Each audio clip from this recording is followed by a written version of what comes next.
Good afternoon to each and every one of us. Ang sarap po ng hangin ngayon. Ano po? And I believe na i-enjoy nyo rin po ito. Tulad ko. Tulad po ng karamihan. Kaya lang you need to stay out of your houses kasi hindi nyo mararamdaman yan sa loob ng mga bahay ninyo. Kasi yung mga nag-accumulate heat, sa loob ng bahay, makakaharang para maramdaman nyo yung dampi ng masarap na hangin sa inyong mga pisngi.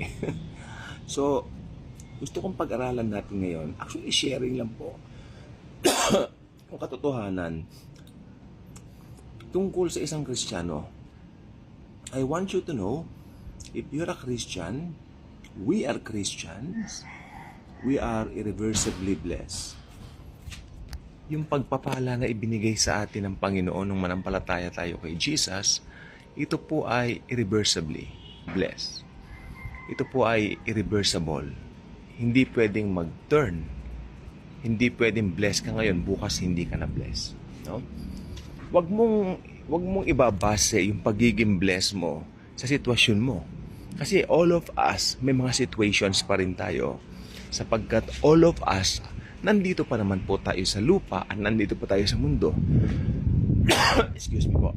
So, meron pa rin talaga tayong mga pagdadaanan dito sa buhay na ito, no? Pero hindi po doon nakabatay o hindi mo pwedeng isukat doon. Hindi pwedeng mag-isukatan yung ako na lang sana ng pagiging blessed mo. Isa lang po ang sukatan ng pagiging blessed natin, si Jesus. Namatay siya sa krus, binayaran niya ang kasalanan ng sanlibutan, past, present, future. Because of that, we are blessed. Not just blessed, but irreversibly blessed. Irreversible ang blessing sa atin. Malungkot lang yung ibang Kristiyano, parang hindi nila na-enjoy yung kanilang karapatan bilang Kristiyano. How's that? Sapagkat meron po akong nakausap dati, matagal na po siyang mananampalataya. Pinagmamalaki niya, ako prayerful ako. Ako, ganun ako. Ay, kasi hindi ako ganyan. Ay, tapos na, yung auntie ko kasi nagpupunta ng mahilig siyang pumunta sa mga lugar, like casino, ganyan. Pumunta na naman po sa casino para masarap kasi yung pagkain doon, no? And then, isinama niya itong lady na ito, na Christian, sinama lang niya, kakain lang sila doon. Tapos, ayun, tapos sabi, ay casino pala to, hindi ako dapat sumama dito. Parang masusunog siya, gano'n. Tapos doon sa simbahan ng mga lumang relihiyon, ayaw niyang pumasok. Mga tipong mga gano'n na kaisipan. Ako pagka na-invite ako sa isang church, isang malaking relihiyon, dati kinasal yung kaibigan ko, pumunta ako. Okay, nandoon lang. Di ba, mababait naman yung mga nandoon. Sa Catholic Church, pumunta ako. Pero, pag tinataas po nila yung ostia, huwag ka lang luluhod. Ayun lang po ang tanging nasabihin ko. Do not kneel. Tandaan nyo, kneeling, act of worship kasi. Basta pag tinaas na nila yung ostia, because they believe in the transubstantiation, meaning they believe na yung bilog na yun ay nagiging katawan at dugo ni Kristo in its literal sense. So, do not kneel, no? Doon ka lang, no? Matuto ka makimingle, no? Sa ibang mga relihiyon. Malay mo, nilalagay sila ng Lord sa'yo. Ayun, mabalik po tayo doon. Yung babaeng sinasabi ko, hindi niya na-enjoy yun. Tapos sabi niya kahapon sa akin, kahapon yata yun, kahapon, sabi niya. Yung Bible ko, hindi ko nilalagay kung saan-saan kasi baka magalit ang Panginoon sa akin. Kaya. So, iba yung naituro, iba yung naipakain sa kanila ng mga aral o mga turo.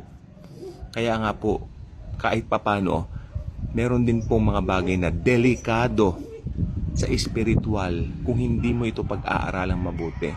Ano po ba yung dapat mong pag-aralan? Kalayaan. So ito po yung verse of the day.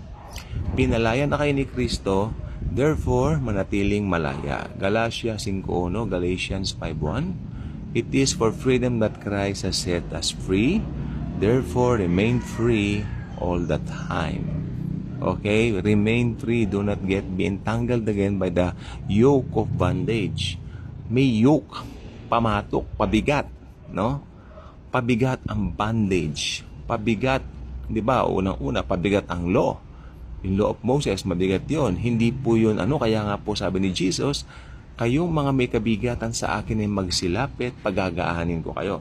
Kasi ang konteksto po nito, kausap niya yung mga kababayan niyang Hudyo.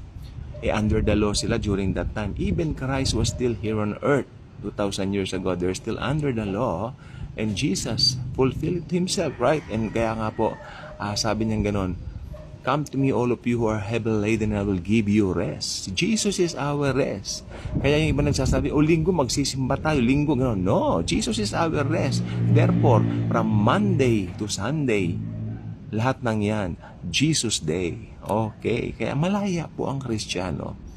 So it's so sad that sometimes those, hindi ko po nilalahat, those pastors na may mga sabihin na po natin may ego, no, may ego, sila po yung naglalagay ng bandage, no, pamatok, ng pabigat dun sa mga members. Unang-una na po, sometimes manipulation pa regarding tithes. Yung nakausap ko po nung Martes, nagpapatights pa raw sila, nagtatights sila. And then ako naman bumanat ako, mas maganda kung ano yung binigay ng kung ano yung pinasya ng puso, kasi we are now under the new covenant of grace. Sabi ko, we are not under the law. Nakatingin lang sa akin pero tumatango-tango. It means hindi niya alam yon. Hindi po niya alam yon kasi karamihan, alam ninyo, more on church sila, more on church people, ganon. Tinignan ko po yung mga profile nila, itong mga taong ito, lagi po nilang kasama yung mga kasama nila sa church, parang hindi sila nakikimingle sa iba. Ay, yun po ang mahirap. Mahirap yun. May biro nga dati, pambihira naman, magkakasama na tayo dito. Pagdating pa sa langit, yung mga pagmumukha niyo pa rin makikita ko, yung mga ganyan, di ba? Kaya, ang Christianity po, it's all about Jesus living in you. Not you, member of any group, member of any specific denomination na ipinagmamalaki mo na hindi mo namamalayan yung pangalan na ng denomination, o yung iba worse, na pagmamalaki na yung pastor. May kilala po akong ganyan. O sabi ni pastor ganito. Ang sabi ni pastor kasi ganito eh. Ang sabi ni pastor sa tatay niya ganito, pag wala ka ng katinuan at wala ka ng kakayanan na magbasa sa sarili mo, puro sabi ni pastor, delikado po yan. Kasi nandiyan po ang bandage, no? So, nandito po naman ako. I just want you to feel free to be confident of who you really are in Christ. Si Christ, pinapagaan niya ang pamatok. Walang dinala kay Kristo na pinaalis niya, pinalayas niya. Hindi kita pa pagalingin. May ganun ba siya? Wala. Lahat ng dinala sa kanya, gumaling. Patay nga na buhay eh. Binuhay si Lazaro. Di ba? Although nagpalate siya ng ilang panahon, I think 4 days nagpalate siya. Ika-4th day na ni Lazaro, pumunta siya. Then, that's it.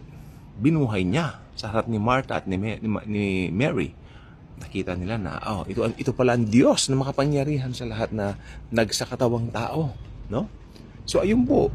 Kaya, if you have Jesus Christ, you have everything. That one lady, nakasama namin dati doon sa dating church namin, may mentoring group kami o Bible study that night. Sabi niya, if you have Jesus, you have everything. That strikes a lot in me. Nag-strike sa akin yun. I have Jesus, I have everything. Therefore, I don't have to compare myself to anybody. I don't have to compare myself to anyone because I am unique. Jesus loves me very much. I am very special. Ganon. Ganyan ang attitude ng isang tunay na mananampalataya ni Christ. Alam mo na I am confident because the one who created the universe lives and resides in me. That's Jesus Christ, the God of gods, the God of the universe, the God of glory. And one day He will fetch His beloved church to be with Him forever and ever in the day called the rapture of the church. So, kung hindi pa kayo ka-good vibes, lagi ko po kayong ini-invite, lalo na po ngayon, yung identity natin sa Panginoon, simple lang po. Ano yon? Jesus living in us. Yan po ang meaning ng Christianity. Jesus lives in us forever because of His finished work, not because of any good deeds or any good works na ginawa natin o gagawin natin. Wala po yun, no? Basahan lang sa mata ng Panginoon yan. What matters most is what Christ has done for us 2,000 years ago. When He shouted, "It is finished," tetelestai naganap na. It means tapos na. Enjoy your blessings. Enjoy your salvation. Enjoy Jesus who lives in us forever and ever. Subscribe, share this video, lumago tayo kay Christ at lagi natin siyang ipagyabang at lagi natin siyang ipagsigawan. God bless.